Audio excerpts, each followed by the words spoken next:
Төрийн албан агчдыг үүсгэлийн одоо удирдлага нэгдсэн системтэй болох гэж байгаа. 1504 байгууллага дээр энэ системийг одоо бүрдүүлж нэвтрүүлье гэж байгаа.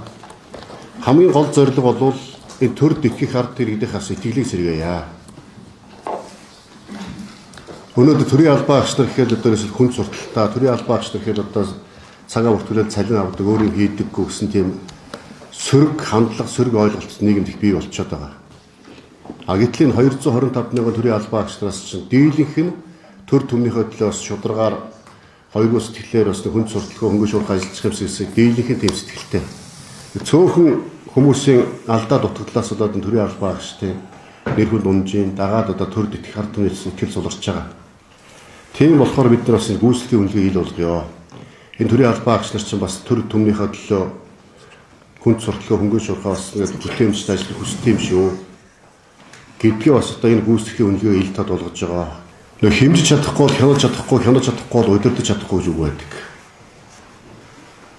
Тэгээ сайн төлөвлөлтөөс дээрээс нь сайн гүйцэтгэлээс сайн үр дүн гарна. Тийм болохоор эхнээсээ бид төлөвлөлт нь сайн баймаар, гүйцэтгэл нь сайн баймаар эцэст нь үр дүн гарна.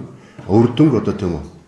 Сайн төлөвлөж чадж сайн гүйцэтгэж гинэ үгүй юу гэдгээс хяндаг, хэмждэг, үнэлдэг байх хэрэгтэй. Байгууллага удирдлагууд үнэлэхээр албан агчтай 99% сайн гэж үнэлждэг. Албан агчтай үнэлэхээр. За тэр нь одоо засгийн газар дээр үнэлэгдэхээр 77% болчдөг. Их хурал дээр очиж үнэлэгдэхээр 65% болчдөг. Яг ард түмэн болохоор төрийн албан агчтай сэтгэл ханамж ямар хуваа нөхөр 40% болчдөг.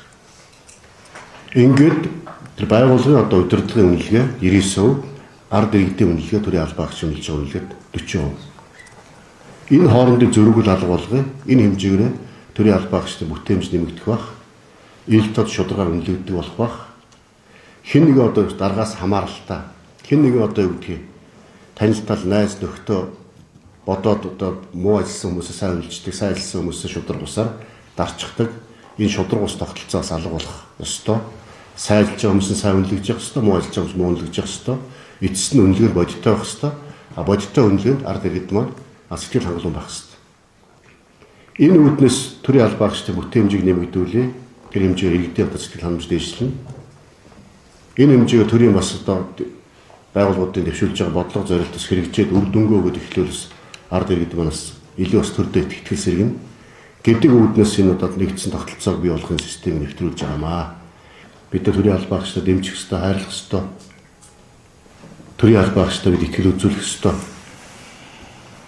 Тэгэхэд одоо энэ систем хэрэгтэй. Ганц нэг муу төрийн албан агчаас болж энэ бүхэл бүтэн төрийн албан 225 мянга чинь ингээд нэр хүнд унчаад байна шүү дээ. Тийм болохоор одоо төрийн албан агч нараа дэмжих бодлого шүү.